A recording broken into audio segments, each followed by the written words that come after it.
बिस्मिल्लाहिर्रहमानिर्रहीम।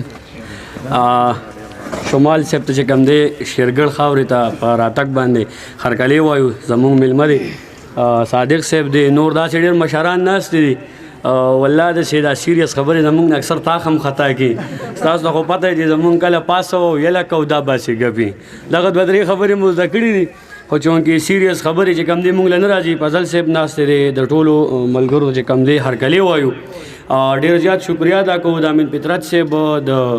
ابراهیم تاج صاحب چې مونږ د پروګرام کې راوبللو مونږ له پکې موقع راکړه مزه اخلو خلک به وایي چېرې دوی واینز جوړوي پنیر یې دوی به صرف پنیر ګوري نه جي نه شعر و شاعرۍ سره زما ذاتي طور ډېر زیات شوق دی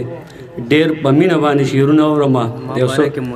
ستا باره کې ورته څه ووایم ما باره کې مو ته دم شوق دی د ده شوق داسې کوتک دی شوق نه ته یو شعر زده کړی دی او 75 ځای کې دا یو شعر وویل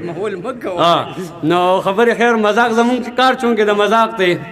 د ټولو ملګرو د راغلو ملګرو دوی ته هم هرکلی وایو ډېره زیاته مننه کوو ډېره زیاته مینه راکړې دی خلکو فاتح صاحب ناست دی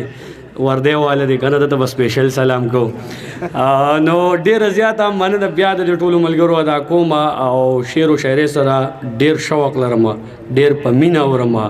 او ډېر مشران ناست دي چونکې خبرې به نه کوو زموږ خبرې لږې چې قمق دی قمقلي دي که نه داسې نه چې ډېر څه ووایو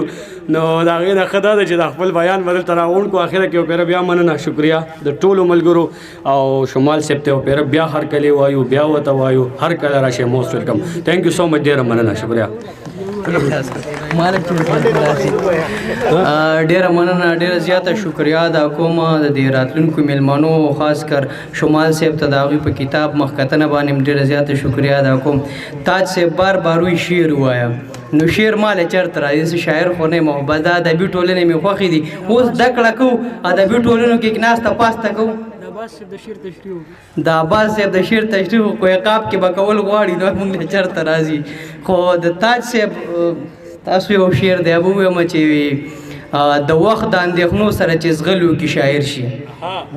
د وخت د اندېښنو سره چې زغلو کې شاعر شي دا نه ده چې یو څوک کرښې لیکلو کې شاعر شي دا ما ځان پورې ویلې ډېره مننه کوم ډېره شکریا وسلام